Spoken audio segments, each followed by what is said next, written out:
Betty, that's wrong. Let me show you again. You use this control, get your focus, you see?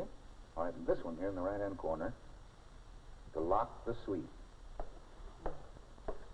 There we are. Now let's try it again. Oh, there's someone here to see you. Are you Mr. Bradshaw, the foreman? Yes. Mr. Donley up in personnel said for me to give you this card. I'm your new bearings inspector. Oh? Oh, well, now, I'll be with you in just a minute. No, one at a time. Well, I'll be back later to go over this with you, Betty. Just in the meantime, do the best you can. Would you follow me, please? Sure. Just have a seat here. I'll be back shortly.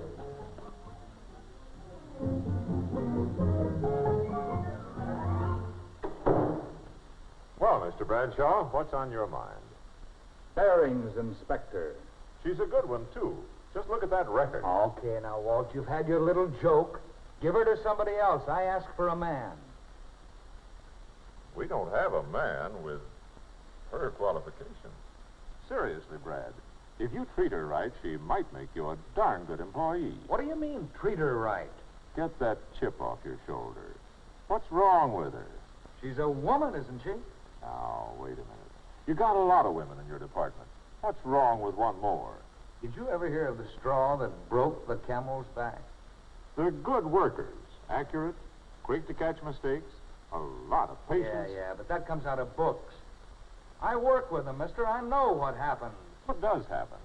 It's a long story. Come on now, tell me. What does happen? Maybe I've been misinformed. Not so long ago, you sent me a girl by the name of Myrtle Malloy. Remember? I remember. As per her qualifications, I assigned her to an inspection bench.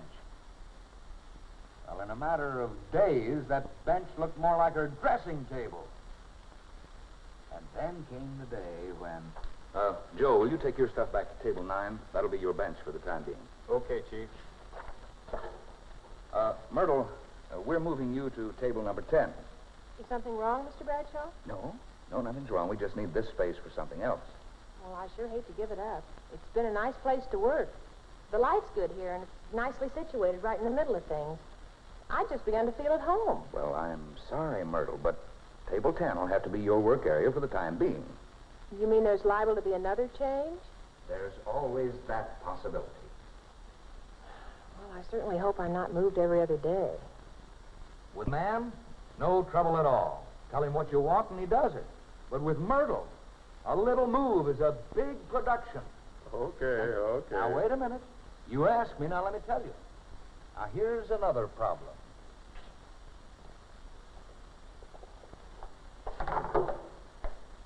Oh, Mr. Bradshaw, I wanted to tell you that the date is set for my marriage. I'll be leaving soon. Marriage?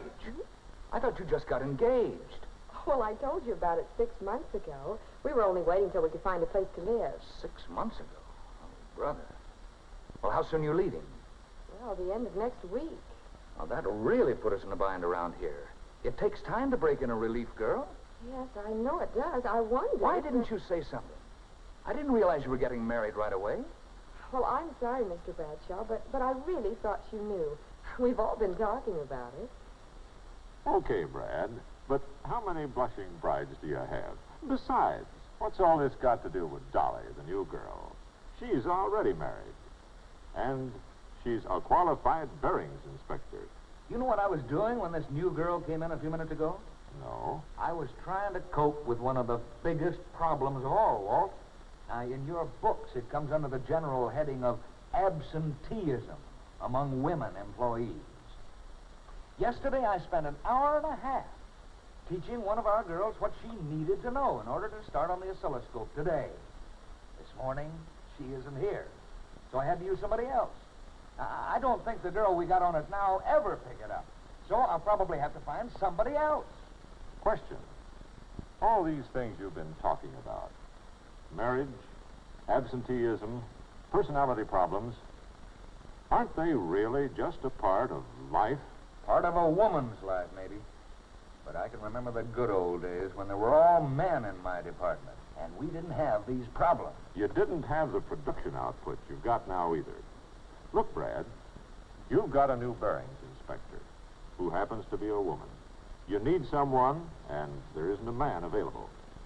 It seems to me that whether the gal adds up to trouble or not is pretty much up to you.